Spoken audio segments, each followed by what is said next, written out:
श्रोताओं नमस्कार। हम अपने घरों में सुख शांति से रहते हैं, पूरे देश में हम शांतिपूर्वक कहीं भी आते जाते हैं। तो इसलिए संभव है कि हमारी कोई सुरक्षा में तैनात है, सिर्फ 1-2 घंटे नहीं बल्कि 24 घंटे। चाहे वो रेगिस्तान की तपती धूप हो या ग्लेशियर्स में जहां पर बर्फ जमा है और -डिग्री, -20-25 डिग्री टेम्परेचर है, वहां पर हमारे जवान निरंतर 24 घंटे हमारी रक्षा करने में अपना जीवन लगा देते हैं। और केवल 1-2 घंटे की बात नहीं है, लगातार महीनों, वर्षों, दशकों हमारी सेनाओं के जवान हमारी रक्षा के लिए सदैव तत्पर रहते हैं। और 14 जनवरी को हम उनको याद करते हैं आर्म्ड फोर्सेस वेटरन्स डे के रूप में। और ये एक बहुत महत्वपूर्ण कर्तव्य है, एक पवित्र कर्तव्य है प्रत्येक देशवासी का कि हम उन सैनिकों को याद करें जिन्होंने अपना जीवन, पूरा जीवन न्यौछावर कर दिया है हमारी सुरक्षा के लिए और भारत माँ की रक्षा के लिए। ये आर्म्ड फोर्सेस वेटरन्स डे क्या है, क्यों मनाया जाता है, इस पर बात करने के लिए आज हमारे साथ एक भूतपूर्व सैनिक अधिकारी हैं, कमांडर प्रणय रावत जी, जो वर्तमान में जिला सैनिक कल्याण अधिकारी आगरा में नियुक्त हैं। कमांडर साहब, आपका स्वागत है। नमस्कार। नमस्कार।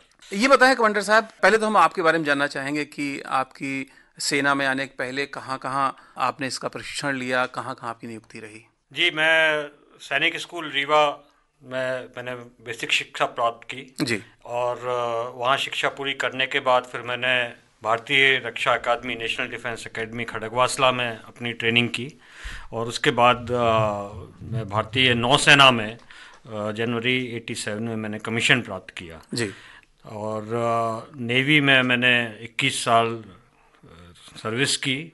उस दौरान मैंने अलग अलग जहाज़ों में INS Vikrant, INS Beas, INS Virat, INS Malvan, इनमें जहाज़ों में मेरे को काम करने का मौका मिला। और भी जो भारतीय नौसेना के अन्य प्रतिष्ठान हैं, मैंने वहाँ पर भी काम किया। मैं गोवा नेवल एरिया में रहा, हेडक्वार्टर वेस्टर्न नेवल कमांड में रहा, naval headquarter IHQ MOD navy में रहा। इन जगहों पर मैंने अपनी सेवाएं दी। और उसके बाद 21 साल की नौकरी करने के बाद में फिर मैंने प्रीमैच्योर रिटायरमेंट ले ली। जी कमांडर साहब, जैसे आपने INS विक्रांत का नाम लिया, विराट का नाम लिया, इनको नाम को सुनते ही रोमांच हो जाता है। आपने तो इन चलते फिरते शहरों में, यानी सैनिक शिविरों में आपने काम किया है। कितना रोमांचकारी अनुभव रहा होगा आपका? जी, बहुत ही रोमांचकारी अनुभव रहा। और एक तरह से जैसे विक्रांत इनिशियल ट्रेनिंग के बाद में मेरा पहला जहाज था और एयरक्राफ्ट कैरियर में काम करने का तो रोमांच ही अलग होता है। इतना बड़ा जहाज और उसमें हवाई जहाज उड़ना, और वे बैक वे 1986 की बात कर रहा हूँ, तो बहुत ही रोमांचकारी था। जी बिल्कुल। ये जो सशस्त्र बल वयोवृद्ध दिवस यानी आर्म्ड फोर्सेस वेटरन्स डे, ये 2017 में भारत में मनाया जा रहा है, ये क्यों मनाते हैं हम, इसकी क्या महत्ता है? देखिए, वेटरन्स डे की शुरुआत तो वैसे अंतर्राष्ट्रीय लेवल पर प्रथम विश्व युद्ध के बाद शुरू हुई थी। जी। और दूसरे देशों में ये वेटरन्स डे मनाया जाता था। और पहले उसका नाम आर्मिटिस डे था, जिस दिन की फर्स्ट वर्ल्ड वॉर ख़त्म हुआ था। जी। और फिर सेकेंड वर्ल्ड वॉर के बाद इसको वेटरन्स डे के रूप में मनाया जाने लगा। लेकिन हमारे देश में भूतपूर्व सैनिकों का जो भी देश के प्रति योगदान रहा है, उसको याद करते हुए वर्ष 2017 से भारतीय सशस्त्र सेना दिवस वेटरन्स डे के रूप में 14 जनवरी से मनाना शुरू किया गया है। और ये दिवस जो है, हमारे जो पहले इंडिपेंडेंस के बाद जो पहले आर्मी चीफ थे जनरल करियप्पा, वो 14 जनवरी को रिटायर हुए थे और उसी तारीख को सिलेक्ट करते हुए वेटरन्स डे मनाया जाता है। जी, यानी पहले भारतीय commander in chief field marshal KM Cariappa ji 14 जनवरी 1953 को रिटायर हुए थे, इसलिए इस दिन की महत्ता है। उसी की याद में, उन्हीं की याद में इसको वेटरन्स डे के रूप में मनाया जाता है। जो हमारे सैनिकों ने अपना पूरा जीवन न्यौछावर किया है देश की सुरक्षा के लिए, जब वो सेवानिवृत्त होते हैं या सेवा से बाहर आते हैं, तो उनको याद करना बहुत आवश्यक है, बहुत जरूरी है। तो उनकी तमाम चुनौतियां होती हैं और उनके लिए सरकार द्वारा बहुत कुछ किया जाना चाहिए। तो आप क्या इस पर कहना चाहेंगे? जी बिल्कुल। कोई भी सैनिक, आप वो अपना पूरा करियर जो रहता है वो देश की सेवा में साहस और वीरता दिखाते हुए हमारी सीमाओं पर सुरक्षा करते हुए व्यतीत कर देता है। हम कहते भी हैं, हमारे सभी देशवासी ये कहते हैं कि हाँ, हम सुरक्षित हैं आज उन सैनिकों की वजह से जो कि सीमाओं पर तैनात हैं। जी। सरकार की तरफ से कई सुविधाएं दी जाती हैं सैनिकों के लिए।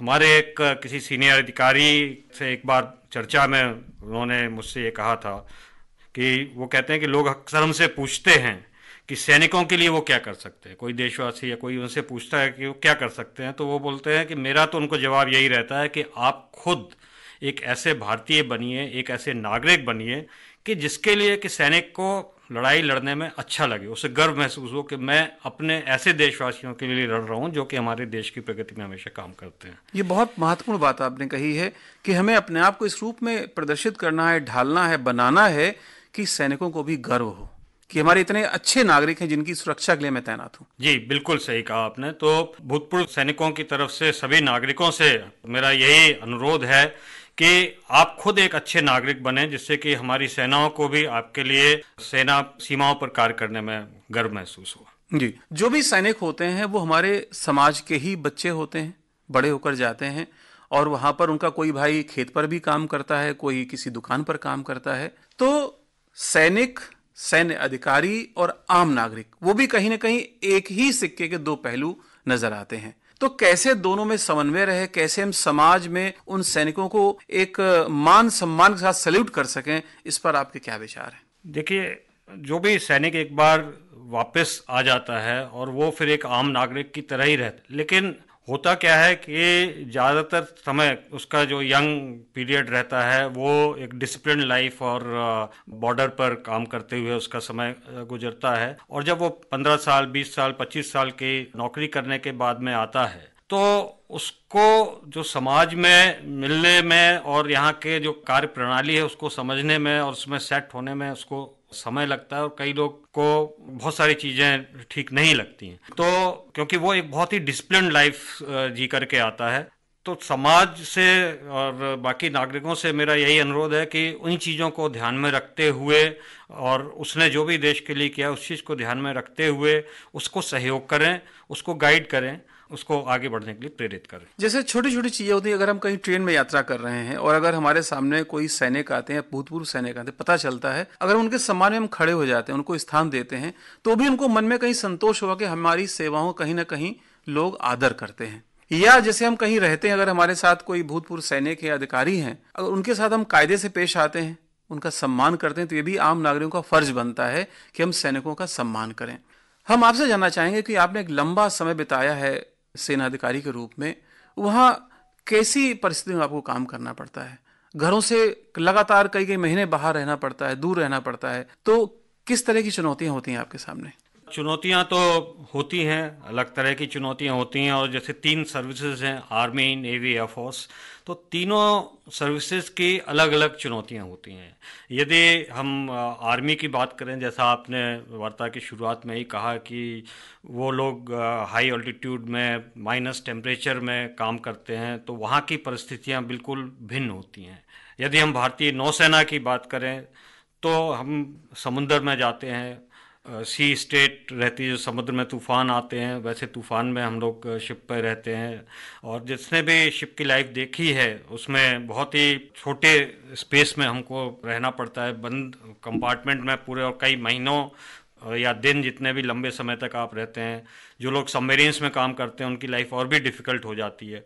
इसी प्रकार से एयरफोर्स की जो लाइफ है उसमें अलग चैलेंजेस होते हैं। उनके भी प्लेस ऑफ डिप्लॉयमेंट जहाँ पर भी रहते हैं वो भी कोई नॉर्मल डिप्लॉयमेंट पर नहीं रहता है। तो सभी के अपने अपने अलग प्रकार के चैलेंजेस हैं, अलग प्रकार के रिस्क हैं और अलग तरह की ड्यूटीज़ हैं। आपने रिस्क की बात की, तो सबसे बड़ा रिस्क होता है अपनी जान का, और हादसे भी होते रहते हैं। और कभी कभी ये तो मौके बहुत कम हुए होंगे जब दुश्मन से सीधे भिड़ना पड़ा होगा। 71 का युद्ध हुआ, आजकल छद्म युद्ध चल रहा है, उसमें भी हमारे सैनिक और सैनिक अधिकारी कभी कभी अपनी सबसे बड़ी कुर्बानी भी देते हैं। तो उस तरह के माहौल में लगातार रहना और देश के लिए काम करना, क्या अनुभव होता होगा उस समय? ये मेरे विचार से तो ये एक प्रिविलेज है हम लोगों को मिली है कि हम देश के प्रति, देश की रक्षा में अपनी जान तक न्यौछावर करने का हमको एक मौका मिल रहा है। जो हमारी ट्रेनिंग रहती है, ट्रेनिंग के दौरान में भी हम लोग हमेशा इस चीज़ के लिए तैयार रहते हैं, ये सिखाया जाता है। और जब हम इस तरह की कोई सिचुएशन आती है तो एक अलग ही जज्बा सभी फौजी के मन में उसमें आ जाता है कि हाँ, हमको दुश्मन से आमने सामने लड़ने का मौका मिल रहा है, या इस तरह की किसी भी स्थिति जब आ जाती है तो एक अलग ही तरह का माहौल यूनिट में या शिप में हो जाता है। कोई ऐसा अनुभव आपका हम अपने श्रोताओं से शेयर करना चाहें जब आपको लगा हो कि अब आमने सामने हो सकती है? अब इस तरह से लड़ाई का तो नहीं, लेकिन हाँ, एक आपने ये बात छेड़ी तो मुझे याद आ रहा है कि उस समय मैं INS विराट में था और हम लोग डीप सी में थे। उसी समय उसी एरिया में कुछ पाकिस्तानी शिप्स जो है वो लोग भी उधर पे ऑपरेट कर रहे थे। तो रहता है कि जब इस तरह से हम समुंदर में कभी भी अपने दूसरे देश के शिप्स को, स्पेशली पाकिस्तान के शिप्स को देखते हैं तो एक वन अपमैनशिप वाली बात आ जाती है, और हम अपने जहाज़ों की, हमारे जो एयरक्राफ्ट्स हैं उनको सबको, उनकी ताकत हम सामने वाले देश को दिखाते हैं। तो उस तरह की एक परिस्थिति बनी थी। वो मंजर याद करके बहुत ही आनंद आता है कि किस तरह से हम लोगों ने उनको हर तरीके से पीछे छोड़ा। उसके बाद में वो शिप अपने तरह से, एक तरह से बोलते हैं कि दुम दबा के अलग चला गया, पीठ दिखा के भाग जाना। जी बिल्कुल सही कहा आपने, और ये बहुत ही एक अलग तरह का अनुभव होता है। और ऐसे में जो आप सैनिक भी रहे हैं आज कल, और कई जगह और भी आपने काम किया वहाँ से, सेना से अवकाश लेने के बाद में, आपकी क्या अपेक्षाएं होती हैं? चूंकि आप एक सैन्य अधिकारी भी रहे हैं, ऐसे में किस तरह से आप लोगों के कल्याण की बात हो सकती है, आपके सम्मान की बात हो सकती है? देखिए, एक तो ये रहता है कि सेना में जो भी हमारे जवान हैं वो जब वहाँ पर काम करके आते हैं तो बहुत कम उम्र में वो छोड़ करके बाहर आ जाते हैं जी। क्योंकि नॉर्मल उनका जो टर्म ऑफ एंगेजमेंट है वो 15 साल का ही रहता है, और तकरीबन 32-33 साल की उम्र में वो छोड़ करके अपनी सेवाएं पूरी करके बाहर आ जाते हैं। तो पहला तो मेरा सभी जो भी सक्षम लोग हैं, सक्षम डिपार्टमेंट्स हैं, कंपनीज हैं, प्राइवेट सेक्टर है, उनसे मेरी अपेक्षा रहेगी, उनसे मेरा ये अनुरोध रहता है कि आप उनको उचित सम्मान देते हुए और उनको सेवा करने का अवसर दें अपनी कंपनी में उनकी क्वालिफिकेशन के हिसाब से। क्योंकि जो भी आर्म फोर्सेस से जो भी आते हैं, एक तो बहुत ही आपको डिसिप्लिन्ड मैन पावर मिलता है जी। और बहुत ही ट्रेंड मैन पावर मिलता है। क्योंकि आप देखेंगे कि आर्मी, नेवी, एयरफोर्स, इनमें हमको हर तरह का काम करने का मौका मिलता है और हर प्रकार का एक्सपीरियंस भी हमको मिलता है। तो जब हम बाहर आते हैं, थोड़ा सा सिविल एंड मिलिट्री वाला जो डिफरेंस है वही एक रहता है, अदरवाइज बहुत जल्दी उस माहौल में ढल जाते हैं और बहुत अच्छा काम सभी लोग करते हैं। तो एक तो मेरा यही रहेगा कि उनको आप एम्प्लॉय करें, और क्योंकि वो एक बहुत डिसिप्लिन फोर्स से रहता है तो उस तरह का उसको सम्मान भी दें। जी। श्रोताओं, आपने जाना कि कमांडर प्रणय रावत जी ने कितने विस्तार से बताया, और सबसे बड़ी चीज ये है कि हम पुराने जो भूतपूर्व सैनिक हैं उनका सम्मान करें, उनके उस जज्बे को सलाम करें, और उन्होंने जो कुछ देश के लिए किया है वो बहुत बड़ी चीज है, उसको हम मन से, दिल से सैल्यूट करें। कमांडर प्रणय रावत जी, आपने विस्तार से हम लोग इस पर बात की, चर्चा की, आप आए, आपका बहुत बहुत धन्यवाद। और श्रोताओं से ये अपील है कि आज 14 जनवरी आर्म्स फोर्सेस वेटरन्स डे है। इस दिन कम से कम जितने सशस्त्र बलों के हमारे पूर्व सैनिक अधिकारी हैं उन्हें एक सैल्यूट जरूर करें। आपका बहुत बहुत धन्यवाद। बहुत बहुत धन्यवाद, और मेरी तरफ से भी आगरा जनपद के सभी भूतपूर्व सैनिकों को आज के दिन का बहुत बहुत शुभकामनाएं। धन्यवाद। जय हिंद।